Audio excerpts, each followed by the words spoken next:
ஆண்டவராகிய இயேசு கிறிஸ்துவின் நாமத்திற்கு மகிமை உண்டாவதாக. இப்போது நீங்கள் பார்த்த இந்த சம்பவங்கள் எங்கே நடந்தது என்றால் இந்த பூமியில் தான் நடந்து கொண்டிருக்கிறது.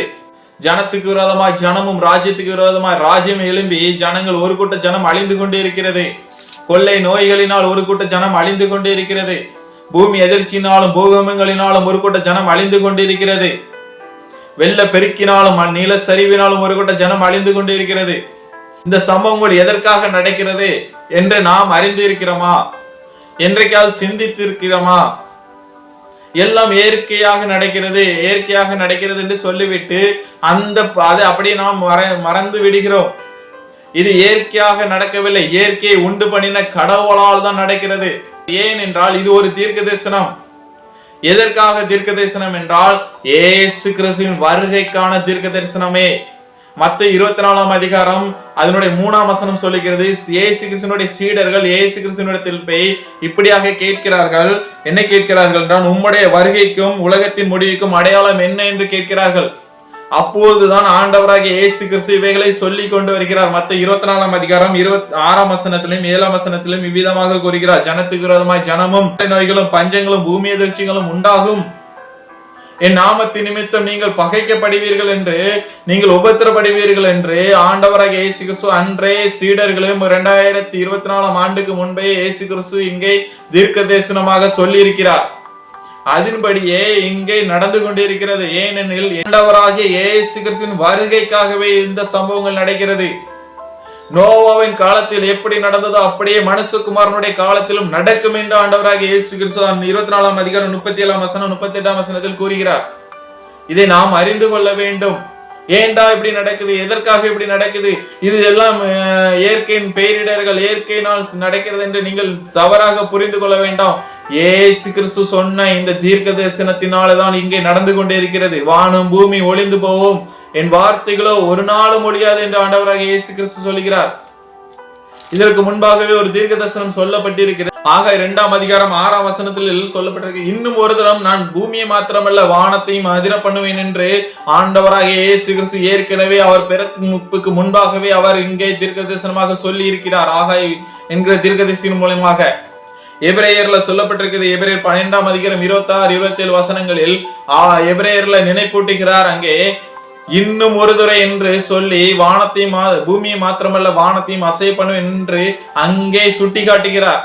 ஏனெனில் இப்படி நடக்கிறது, நமக்கென்று ஒரு பரலோகத்தை ஆண்டவர் வைத்திருக்கிறார். அசையாத ஒரு ராஜ்யத்தை தேவன் நமக்கென்று வைத்திருக்கிறார். இவைகள் எல்லாம் அசை உள்ளவைகள். இந்த பூமியும் இந்த பூமியில் உள்ள எல்லாமும் இந்த வானம் பூமியும் எப்படி இருந்ததோ அப்படியே ஒளிந்து போகும் என்று சொல்லப்பட்டிருக்கிறது. வானம் பூமியும் ஒளிந்து போகும், அவருடைய வார்த்தைகளை ஒளிந்து போகாது. இன்னும் ஒரு முறை நான் வானத்தையும் பூமியும் அசைய பண்ணுவேன் என்று ஆண்டவராக இயேசு கிறிஸ்து அங்கே வாக்குரைக்கிறார். அதன்படியே இங்கே நடந்து கொண்டிருக்கிறது. ஆண்டவராக இயேசு கிறிஸ்துவின் வருகைக்கான அடையாளமே இந்த சம்பவங்கள் நடக்கிறது. ஒழிய இயற்கையாவோ தற்செயலாகவோ இது நடக்கவில்லை. இயேசு கிறிஸ்துவின் வருகைக்கான அடையாளமே தவிர வேற எதுவுமே இல்லை. ஆண்டவராக இயேசு கிறிஸ்து இப்படியாக கூறுகிறார், உபத்திரவம் முடிந்த பிறகு, அதாவது கிறிஸ்தவர்கள் இன்று எங்கே சென்றாலும் அவர்களுக்கு உபத்திரவம் நடந்து கொண்டிருக்கிறது. கிறிஸ்தவர்களுக்கு மாத்திரம் அல்ல, அதை தான் நான் ஏற்கனவே சொன்னேன். யுத்தங்களும் செய்திகளையும் கேள்விப்படுவீர்கள் என்று. இப்போது நாமும் கேள்விப்பட்டு கொண்டிருக்கிறோம். யுத்தங்கள் நடந்து கொண்டிருக்கிறது. அங்கே சில இடங்களில் கொள்ளை நோய்கள், நமக்கு கூட கொரோனா என்கிற COVID-19 வந்தது. இப்போது கூட நாம் பார்க்கிறோம், வயநாடு பகுதியில் நடந்த கோர சம்பவத்தை நாம் பார்க்கிறோம். இப்படி பல சம்பவங்கள் நம்முடைய இந்த பூமியில் நடந்து கொண்டிருக்கிறது. எதற்கான அடையாளம் இவைகள்? ஏன் இப்படி நடந்து கொண்டிருக்கிறது என்றால் ஆண்டவராகிய இயேசு கிறிஸ்துவின் வருகைக்கான அடையாளமே. நோவாவின் காலத்தில் எப்படி நடந்ததோ அப்படியே இப்போதும் நடந்து கொண்டிருக்கிறது. பூமியை மாத்திரமல்ல வானத்தையும் அசைய பண்ணுவேன் என்கிறார். அங்கே சொல்லப்பட்டிருக்கிறது, சூரியன் அந்தகாரப்படும், அந்நாளுக்குள் உபத்திரவம் முடிந்த உடனே, அந்நாட்களில் உபத்திரவம் முடிந்தவுடனே, உபத்திரவம் என்கிற ஒரு காலம் வருகிறது. அது இப்போது நடந்து கொண்டிருக்கிறது. இந்த உபத்திரவம் முடிந்த உடனே சூரியன் அந்தகாரப்படுமா, சந்திரன் ஒளியை கொடாதிருக்கும், நட்சத்திரங்கள் வானத்திலிருந்து விழும் என்று சொல்லப்பட்டிருக்கிறது. எங்க சொல்லப்பட்டிருக்கு? நட்சத்திரங்கள் வானத்திலிருந்து விழும். பூமி மாத்திரம் அசைய பண்ணுவேன் என்று சொன்ன ஆண்டவர் வானத்தையும் அசைய பண்ணுகிற தேவனாய் இருக்கிறார். ஆண்டவராக இயேசு கிறிஸ்து சொல்கிறார், வானத்தின் சத்துவங்கள் அசைக்கப்படும். இது எதற்கான அடையாளம்? அப்பொழுதே குமாரனுடைய அடையாளம் வானத்தில் காணப்படும். அப்பொழுது மனுஷகுமாரன் வல்லமையோடும் மிகுந்த மகிமையோடும் வானத்தின் மேகங்கள் மேல் வருகிறதை பூமியில் உள்ள சகல கோத்திரத்தாரும் கண்டு புலம்புவார்கள் என்று சொல்லப்பட்டிருக்கிறது. இவரா தேவன் என்று, இவரையா நாம் தூசித்தோம், இவரையா நாம் கணித்தோம் என்று ஜனங்கள் எல்லாரும் கண்டு புலம்புவார்கள் என்று சொல்லப்பட்டிருக்குது. ஆண்டவராகிய இயேசு கிறிஸ்துவின் வருகைக்கான அடையாளமே இந்த சம்பவங்கள் நடக்கிறது ஒழிய மற்றபடி இது இயற்கையின் பேரிடரோ இயற்கையால் சும்மா உண்டானதோ அல்ல. இயேசு கிறிஸ்து சொன்ன அந்த வாக்கு தத்தத்தின்படியே இந்த பூமியை அசை பண்ணி கொண்டிருக்கிறார், வானத்தையும் அசைய பண்ணி கொண்டிருக்கிறார் என்பதை நாம் அறிந்து கொள்ள வேண்டும். ஆகாய 2ஆம் அதிகாரம் 6ஆம் 7ஆம் வசனத்தில் இன்னும் ஒரு முறை பூமி மாத்திரமல்ல நான் வானத்தையும் அசைய பண்ணுவேன் என்று அப்போதே வாக்குரைத்தவர் மறுபடியுமாக இயேசு கிறிஸ்து பூமியில் பிறந்து மனிதனாக இருக்கும் போது அப்போதும் சீடர்களிடம் சொல்லுகிறார். சீடர்கள் கேட்கும் போது இவ்விதமாக சொல்லப்பட்டிருக்கிறது. இதை நாம் அறிந்து கொள்ள வேண்டும். ஆண்டவராக இயேசு கிறிஸ்து வரும்போது இந்த ஜனங்கள் அனைவரும் கண்டு புலம்புவார்கள். அவரையே நான் புறக்கணித்தேன், அவரை நான் தூசித்தேனே, நான் அவரை ஏற்றுக்கொள்ளாமல் போய்விட்டேனே, அவர் என்னை கைவிட்டு விட்டாரே என்று இந்த ஜனங்கள் புலம்புவார்கள். இப்போதே மனம் திரும்புங்கள் என் தேவ ஜனமே. இன்று நடக்கிற இந்த சம்பவங்கள் இயேசு கிறிஸ்துவின் வருகைக்கான அடையாளமே தவிர வேற ஒன்றும் இல்லை. மனம் திரும்புங்கள்.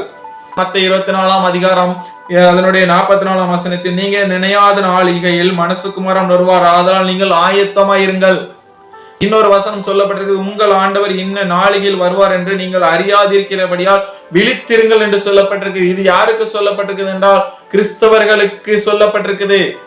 மத்தேயு 24ஆம் அதிகாரம் 31 சொல்லுகிறார், வலுவாய் தொனிக்கும் எக்கால சத்தத்தோடு அவர் தமது தூதர்களை அனுப்புவார், அவரால் தெரிந்து கொள்ளப்பட்டவர்களை வானத்தின் ஒரு முனை முதற்கொண்டு மறுமுனை மட்டும் 4 திசையிலும் இருந்து கூட்டி சேர்ப்பார்கள் என்று சொல்லப்பட்டிருக்குது.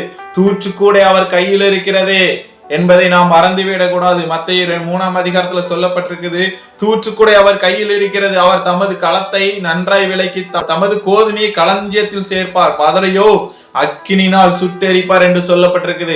அக்கினினால் நமக்கு அழிவு இருக்கிறது என்பதை நாம் மறந்து போக கூடாது. ஜனங்களே, மறந்து போக கூடாது. ஆண்டவராக இயேசு கிறிஸ்துவின் வருகைக்கான அடையாளமே இந்த சம்பவங்கள் நடக்கிறது. அவரை விட்டு விடாதீர்கள், அவரை ஏற்றுக்கொள்ளுங்கள். அவரை விட்டுவிட்டால் அவர் உங்களை விட்டு விடுவார் என்பதை இந்த நேரத்தில் நான் உங்களுக்கு கூறிக்கொள்கிறேன். Thank you. God bless you.